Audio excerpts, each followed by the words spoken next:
آج سے ہزاروں سال پہلے ملک شام میں ایک قوم رہا کرتی تھی۔ اس قوم کا نام سوران تھا، اور اللہ نے اس قوم کی اصلاح کے لیے ایک اپنے نبی کو مبعوث کیا، جس کو زمانہ آج بھی ایوب علیہ السلام کے نام سے پہچانتا ہے۔ حضرت ایوب علیہ السلام بہت مالدار، خوبصورت، اپنے قبیلے کے سردار اور نہایت عبادت گزار تھے۔ آپ کے 7 بیٹے اور 7 بیٹیاں ہوا کرتی تھی۔ آپ کی عزت و مرتبے کا عالم یہ تھا کہ رستے سے جہاں سے آپ گزرتے تھے، لوگ کھڑے ہو کے آپ کا استقبال کیا کرتے تھے۔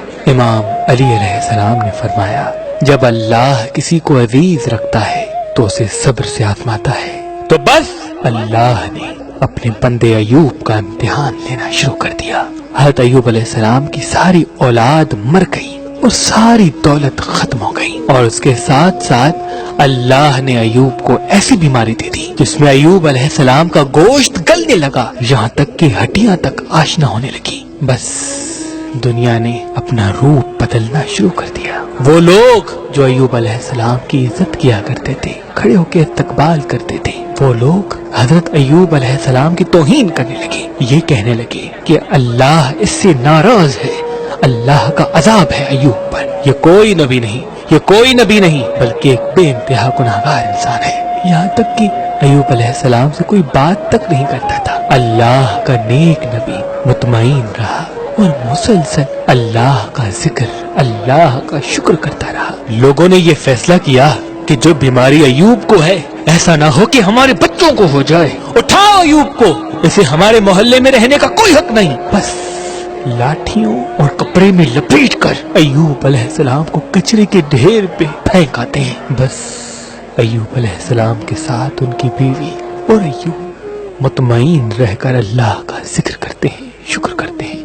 جب کھانے کے لیے کچھ نہ بچا تو ایوب علیہ السلام کی زوجہ لوگوں کے گھروں میں جا کر کام کیا کرتی تھی، وہ جو تھوڑی سی اجرت ملتی تھی اس میں سے حضرت ایوب علیہ السلام کا علاج کراتی تھی۔ لیکن ایوب علیہ السلام اللہ کے ذکر و شکر میں مصروف رہے۔ تاریخ میں لکھا 12 ماہ یا 18 ماہ مسلسل ایوب علیہ السلام کی بیماری بڑھتی رہی۔ ایک دن آپ کی زوجہ نے کہا، اے اللہ کے نبی، آپ اللہ سے دعا کیوں نہیں کرتے کہ اللہ آپ کو شفا عطا کرے؟ حضرت ایوب نے مسکرا کے کہا، مجھے یہ بتاؤ، ہم نے خوشحالی میں کتنے برس گزارے؟ ان کی بیوی نے کہا کہ تقریباً 80 سال۔ تو آپ رونے لگے اور کہا، 80 سال تک خوشحال رہے تو خوش تھے، ابھی 1 سال سے اللہ نے امتحان لیا تو میں ہمت کو ختم کر دوں؟ جب تک اللہ اپنے بندے کو آزمانا چاہے میں امتحان دوں گا۔ یہاں تک کہ حضرت ایوب علیہ السلام کے جو جسم پہ زخم ہوا کرتے تھے اس میں کیڑے پڑ گئے۔ اگر کوئی کیڑا گر جاتا تھا، ایوب علیہ السلام اس کو اٹھا کے اپنے جسم پہ رکھ دیتے تھے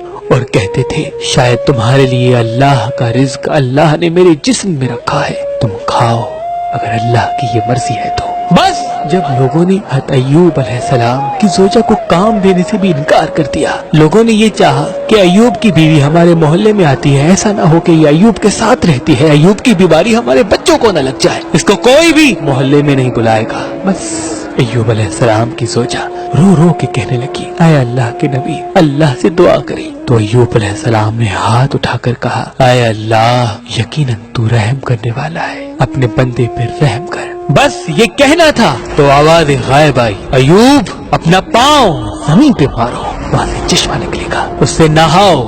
بس ایوب علیہ السلام نے اپنا پاؤں زمین پہ مارا، وہاں سے چشمہ نمودار ہوا۔ ایوب علیہ السلام نے جیسے ہی اس پانی کو اپنے جسم پہ لگایا، اللہ کے فضل و کرم سے ایوب علیہ السلام کی بیماری ختم ہو گئی اور وہ پھر سے جوان ہو گئے، اور اللہ نے آسمان سے سونا برسانا شروع کر دیا، اور اللہ نے ایوب علیہ السلام کی بیوی کو بھی جوانی بخش دی، اور 23 بیٹے اور 27 بیٹیاں عطا کی، اور وہ پہلے سے زیادہ خوشحال و شادمان ہو گئے۔ بے شک اللہ اپنے بندوں پہ رحم فرمانے والا ہے۔